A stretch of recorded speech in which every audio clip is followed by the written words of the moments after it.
Welcome to the Live at Cape Town session on harnessing life, sustainable consumption, and responsible business practices.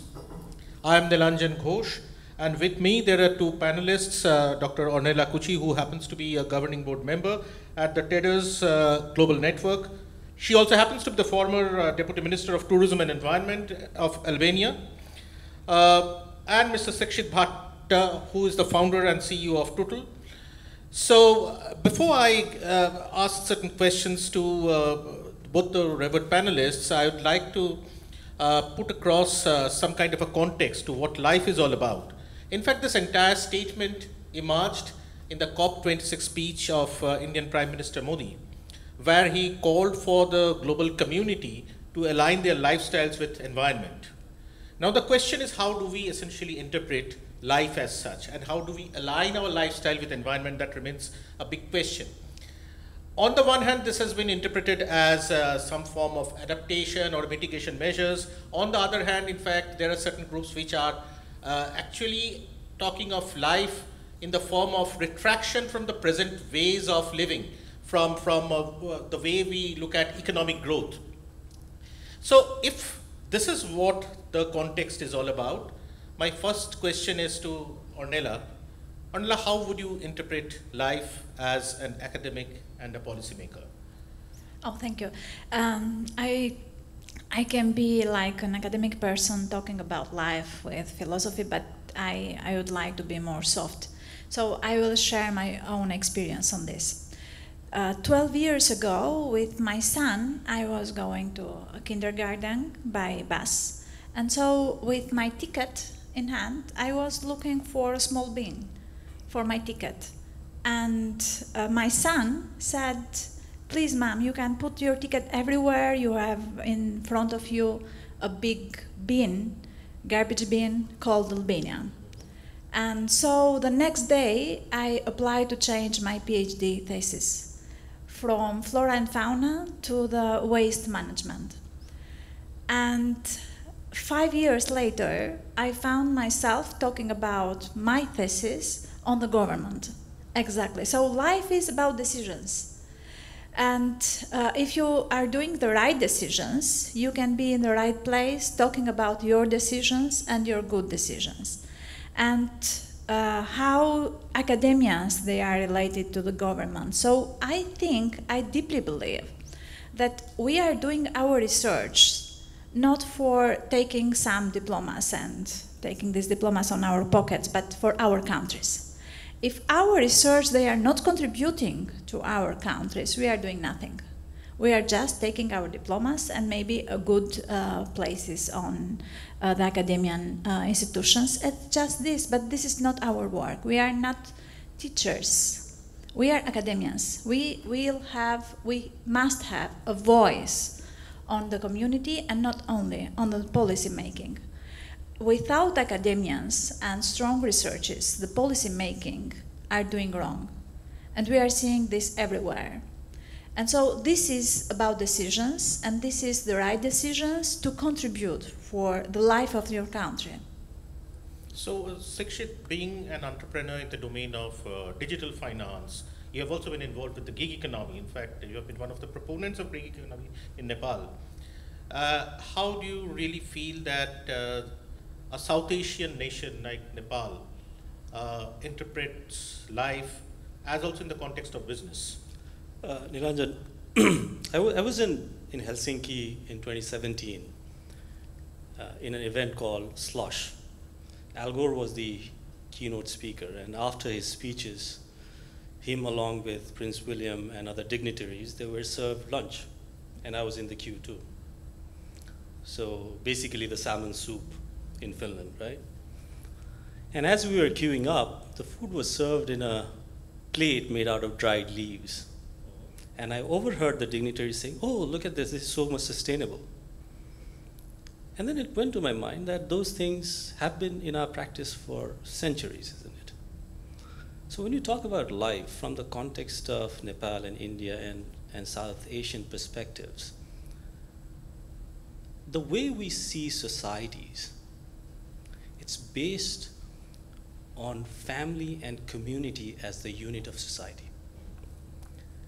And the way it is reflected in our lives is that majority of us, we still live in a joint family, right? Which means we don't have an incentive to build newer houses.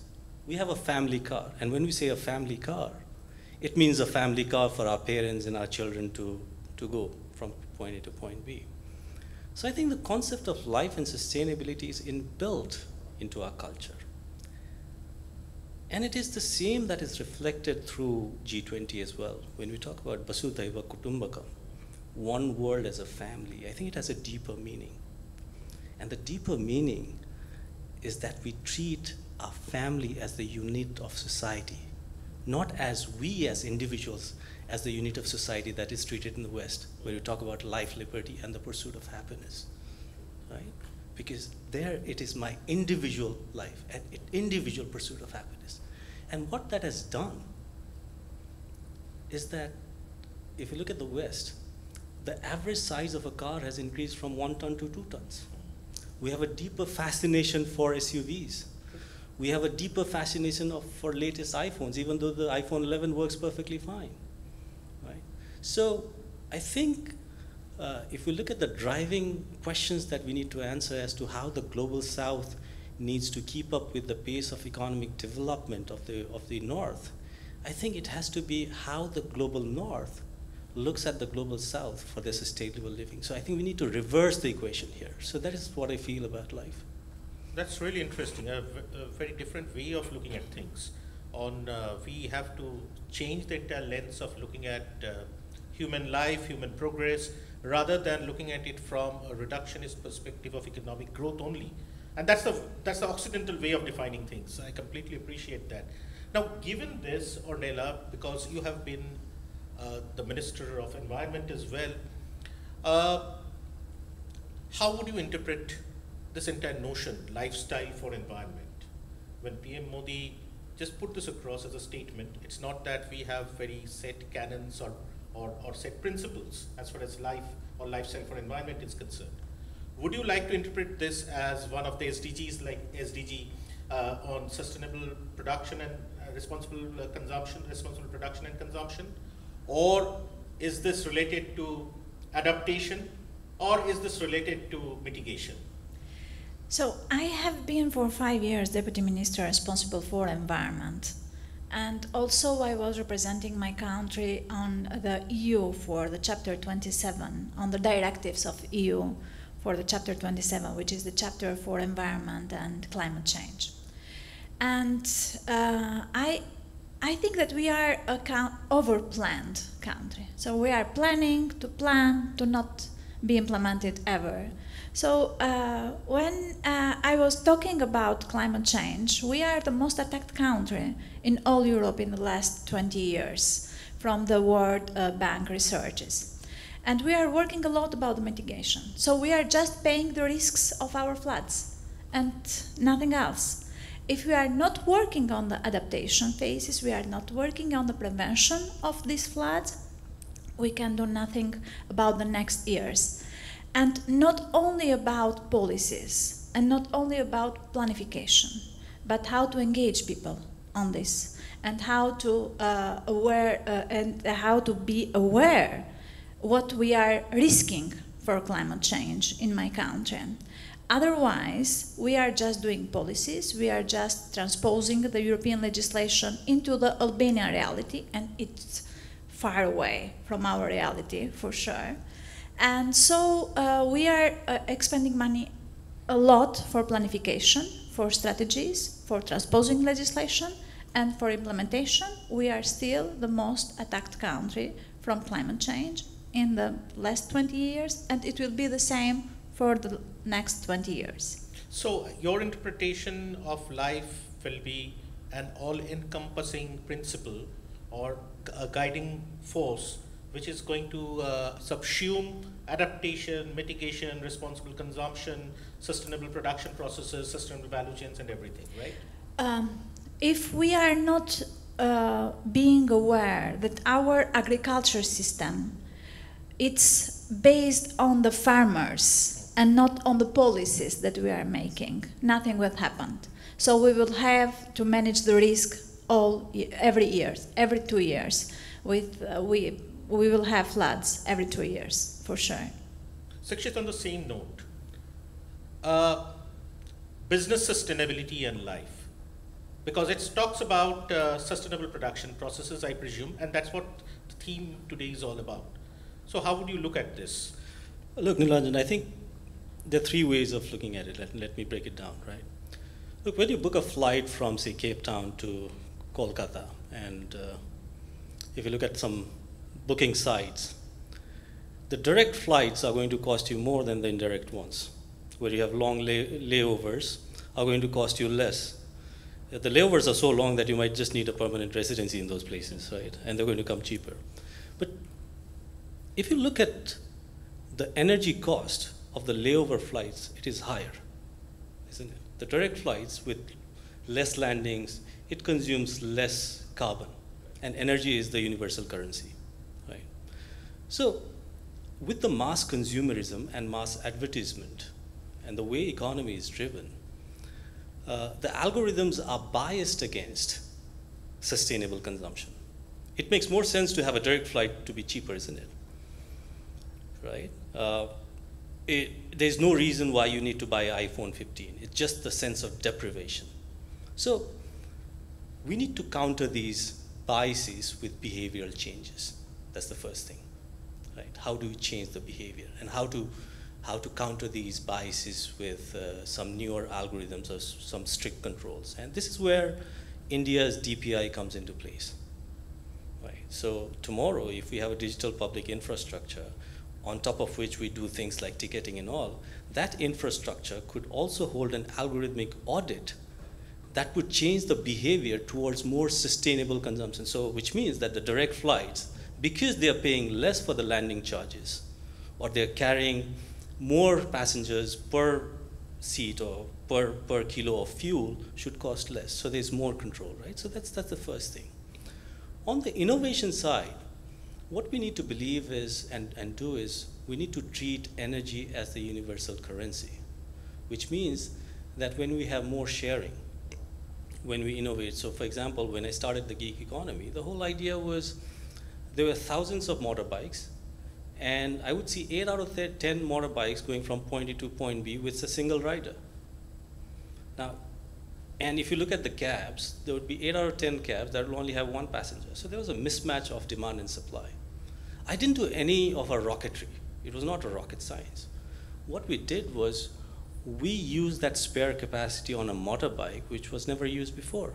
And because of that, we introduced the gig and the sharing economy that enabled people to save energy, and therefore there was a sustainable consumption. So we need to look at it from the lens of consumption, and I think there is a requirement of shift in human behavior.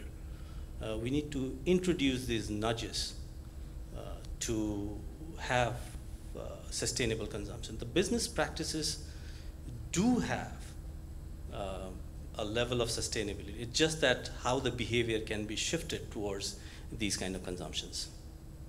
Ornela, you want to pitch in? If I may, we are just living in the front or in the borders of a new epoch, the epoch of technology. So this is the new revolution, the revolution of technology. And I really liked Modi's speech in the G20 because of the green solutions and the green impact for sustainability.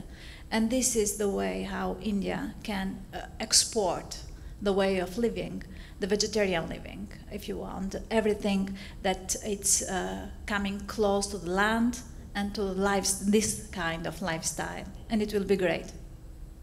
Wonderful. So, as I can make out that you're talking about lifestyle change, both of you at this point in time, and the only thing that goes against that happens to be the market forces, because the market is behaving in a different manner, and as far as that is mostly because of the fact that the markets are not in a position to appreciate the value of nature, or not in a position to essentially internalize the cost of climate change. So, so that remains the perennial challenge, and there, in fact, as I completely understand from this deliberation, and which comes out very clearly, is when you're talking about DPI, what we mean is the creation of public goods. The government has to play a role here. So life as a concept, as a notion, definitely is broad, presently amorphous because it doesn't have very clear-cut principles or clear-cut canons which define it, but that leaves us or provides us with the opportunity to define it in our own ways. But ultimately, it's definitely an all-encompassing notion which, as Ornela stated, can be exported, can be replicated, in fact, in various forms, in various settings, and in various economies. So with that, we come to the end of this session. Thank you so much